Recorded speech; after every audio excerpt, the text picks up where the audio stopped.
জাতীয় নাগরিক পার্টির দক্ষিণাঞ্চলের মুখ্য সংগঠক হাসনাত আব্দুল্লাহ মন্তব্য করেছেন যে সচিবালয় এখন সবচেয়ে বড় স্বৈরতন্ত্র ও গুন্ডামির আস্তানা হয়ে উঠেছে। তিনি জনপ্রশাসন মন্ত্রণালয়ের অনিয়ম ও দৌরাত্ম্যের কঠোর সমালোচনা করেছেন এবং চাকরি প্রার্থীদের দুর্ভোগের জন্য আমলাদের দায়ী করেছেন।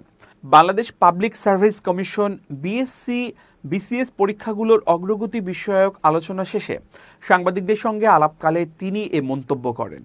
হাসনাত আব্দুল্লাহ ক্ষোভ প্রকাশ করে বলেন, বিমান মাইলস্টোন স্কুলে না পড়ে সচিবালয়ে পড়া উচিত ছিল। তিনি অভিযোগ করেন, সাধারণ মানুষ হিসেবে সচিবালয়ে তাদের গণ্যই করা হয় না।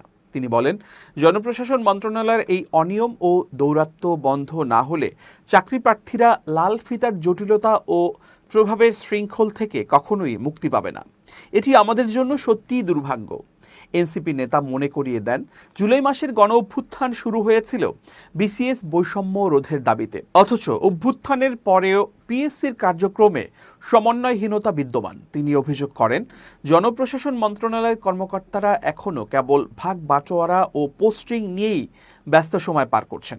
হাসনাতের মতে, অভ্যুত্থানের পর সবচেয়ে বেশি সুবিধা নিয়েছে আমলারা, যারা নিজেদের পদোন্নতি নিশ্চিত করেছেন, কিন্তু সাধারণ চাকরি প্রার্থীদের দুর্ভোগ কমেনি।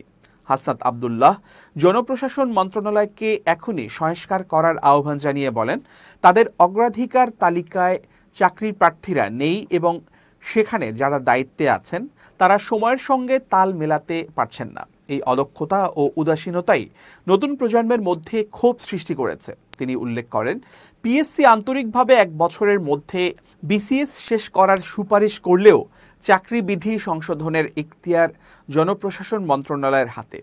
তারা অনিয়ম বন্ধ করতে ব্যর্থ হলে চাকরি প্রার্থীরা মুক্তি পাবে না।